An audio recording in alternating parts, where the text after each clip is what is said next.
तो कभी सवाल ही नहीं था। ये तो खुद ही शगुफा आम आदमी पार्टी बीच में छोड़ती ही रहती थी, क्योंकि उनको डर ये था कि अगर वो अकेले लड़ेंगे तो शर्तिया हार जाएंगे। इसलिए इस हार जो उनके सामने खड़ी हुई, इससे बचने के लिए ये कोशिश कर रहे थे कि कुछ गठबंधन हो, और अच्छा हुआ गठबंधन नहीं हुआ। जहाँ तक केजरीवाल या आम आदमी पार्टी के खिलाफ मोर्चा बांधने की है, देखो दिल्ली ने इसका जो 10 साल का काम रहा है, जिसने दिल्ली को एक अच्छे शहर से लाके ऐसी जगह खड़े कर दिया है जहाँ इस सारी दिल्ली की व्यवस्थाएं आज चरमरा गई हैं, वो इसका जो नाकामी का 10 साल रहा है वही इसको हराएगा।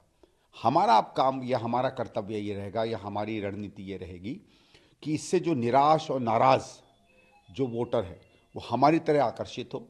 और वो इसलिए भी हमारी तरफ आकर्षित होगा क्योंकि उसने देखा है कि अगर दिल्ली सही में पिछले 40-50 साल में किसी ने बनाई है तो कांग्रेस ने बनाई है।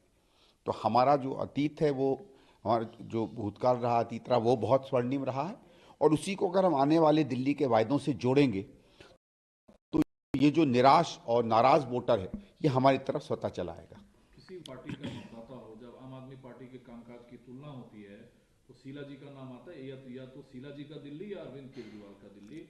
तो कांग्रेस ने आपको नई दिल्ली से उतारकर एक तरीके से जो मैडम का 15 साल का किया हुआ काम था उसको सामने लाकर रखा है, इससे कुछ फायदा होगा आपको? नहीं, कुछ तो स्वाभाविक है भाई, उनसे मेरा रिश्ता है तो शीला जी का नाम तो आएगा। लेकिन शीला जी का नाम तो जब भी कांग्रेस का नाम दिल्ली में आएगा शीला जी का नाम आएगा ही, बल्कि दिल्ली का जब नाम आएगा शीला जी का नाम आएगा। और ये तो भारतीय जनता पार्टी डरेगी कि अगर सच्ची में लड़ाई शीला जी की दिल्ली और केजरीवाल की दिल्ली से हो जाती है तो फिर शीला जी को 70-0 वोट सीटें मिलेंगी। इसलिए वो उसको केजरीवाल की वर्सेस नहीं करेंगे, वो अपनी तरफ से अपने जो तंत्र हैं, अपनी जो तौर तरीके हैं, उनके किसी चीज़ को बढ़ा चढ़ा के दिखाने के, 100 को 10,000 बनाने के, 1 को 10 लाख बनाने के, वो उस तरीके से अपनी बातों को करते रहेंगे। आपने देखा होगा कभी भी आम आदमी पार्टी अपने विकास के जो उसकी क्लेम है उसमें कभी भी वो किसी से चर्चा में या संवाद में नहीं उतरी है, कभी भी आंकड़ों को लेकर आमने सामने नहीं उतरी है। और ये बात तो आप साक्ष्य होंगे कि पिछले 7-8 साल से मैं कह रहा हूं कि सामने आके बैठ जाइए, जिस विषय पे आप चाहें।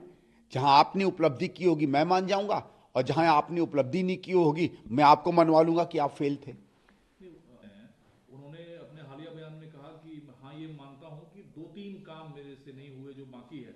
मतलब ये कह के वो 2-3 तक चर्चा रखना चाहते हैं। अगर आप 10 मुद्दे गिनाते हैं तो शायद तो 7 तो ऐसे ही चर्चा से गायब नहीं हो तो 10 भी मानेंगे ना। वो तो देखिए, अगर आदमी किसी मंच पर बोले जहां उसको कोई चुनौती नहीं देता है तो जो चाहे बोल ले।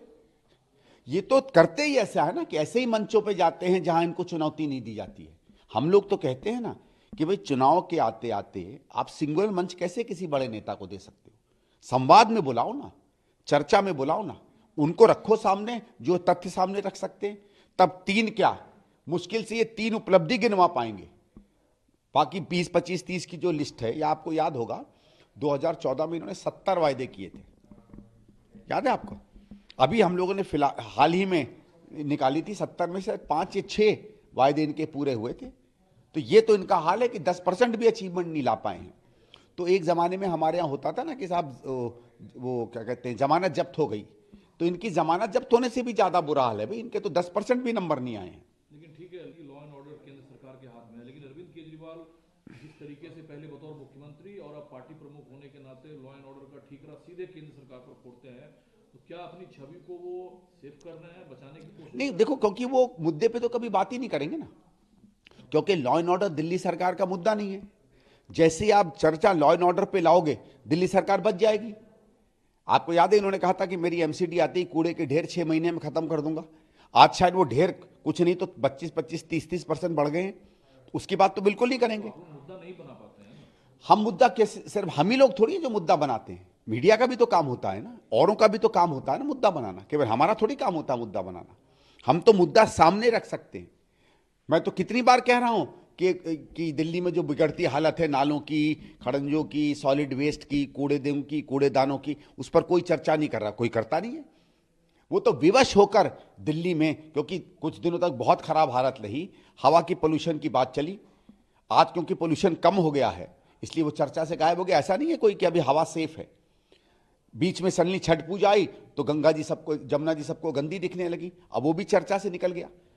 तो ये थोड़ी है कि हम मुद्दे नहीं उठाते हैं, हम मुद्दे उठाते हैं, मुद्दे बार बार सामने रखते हैं, लेकिन ये एक प्रक्रिया है। और अब जब चुनाव सामने आएगा तो इनकी जो इन्होंने कहा कि इन 3 चीज़ों में हम फेल हुए, जो बाकी 100 चीज़ें हैं जिसमें हम मालूम है कि ये और भी ज़्यादा फेल हो गए, और कुछ चीज़ें जिन्होंने इन्होंने काम भी नहीं शुरू किया, वो सबको सामने ला के रखेंगे ना। कह रहे हैं ना, हमने अमित शाह जी को मिलने का अभी तक वक्त नहीं। मैं फिर से कह रहा हूं, लॉ एंड ऑर्डर विषय नहीं है इस चुनाव का।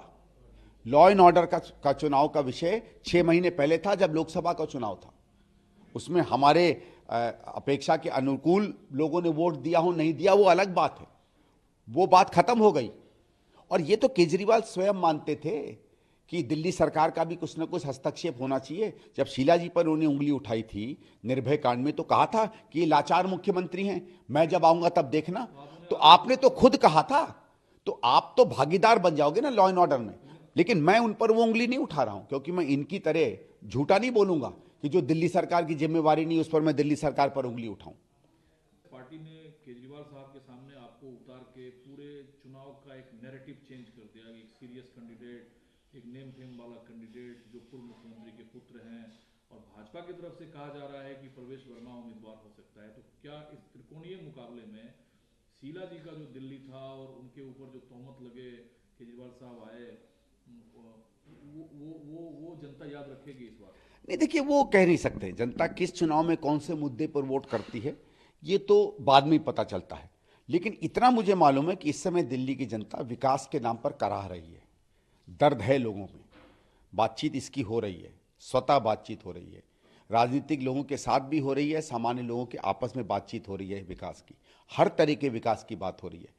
तो जब विकास की बात हो रही है, इसका मतलब है लोगों के बीच में विकास मुद्दा है, और अगर विकास मुद्दा है तो कांग्रेस को बढ़त मिलेगी। प्रवेश वर्मा अगर है नहीं, ठीक है, तो कोई भी हो। देखिए, कोई भी उम्मीदवार होगा तो तीनों उम्मीदवार के बीच में भी तो जनता देखेगी ना। हम पूछेंगे केजरीवाल से कि आपने 10 साल के विधायक के रूप में क्या काम किया, आपने 10 साल मुख्यमंत्री के रूप में काम किया। परवेश जी से लोग पूछेंगे कि आप 10 साल सांसद रहे, आप बताइए आपने क्या काम किया। मैं प्रस्तुत करूंगा मेरा रिपोर्ट का 10 साल मैंने पूर्वी दिल्ली में क्या किया। तो लोग देखेंगे ना कि 3 लोग जो उनके सामने आए हैं और कह रहे हैं कि हमें 5 साल सेवा करने का मौका दो, किसका रिकॉर्ड ऐसा है कि वो इस बात का भरोसा कर सकें कि 5 साल उनका विकास होगा या उनकी सेवा होगी। ये रहूंगी कि कम से कम ओवरऑल आप लोग सरकार बनाने की कोशिश करेंगे, नई दिल्ली सीट पे केजरीवाल को घेर के हरा दिया जाए? नहीं, रणनीति नहीं है। रणनीति तो हमारी ये है कि हमारी सरकार बने। रणनीति तो कांग्रेस की ये है कि ज़्यादा से ज़्यादा एमएलए हमारे जीत के आए और अच्छे बहुमत से जीत के आए, और उसमें नई दिल्ली भी एक सीट है। और हम लोगों ने, मेरे ख्याल से हाईकमांड ने इसलिए अपने विवेक से जिस सीट पे उनको लग सकता है कि कौन व्यक्ति ज़्यादा प्रभाव डाल सकेगा, लोगों को इकट्ठा कर सकेगा, उस शायद वहाँ थोड़ा बहुत जान पहचान का चेहरा हो, ऐसे कई 3-4 मुद्दों को सामने रखे उसने हमारे कैंडिडेट चुने हैं। 20-21 अभी डिक्लेयर हुए हैं, और मुझे आशा ये है कि पूरे 70 के 70 कुछ ही दिनों में डिक्लेयर हो जाएंगे।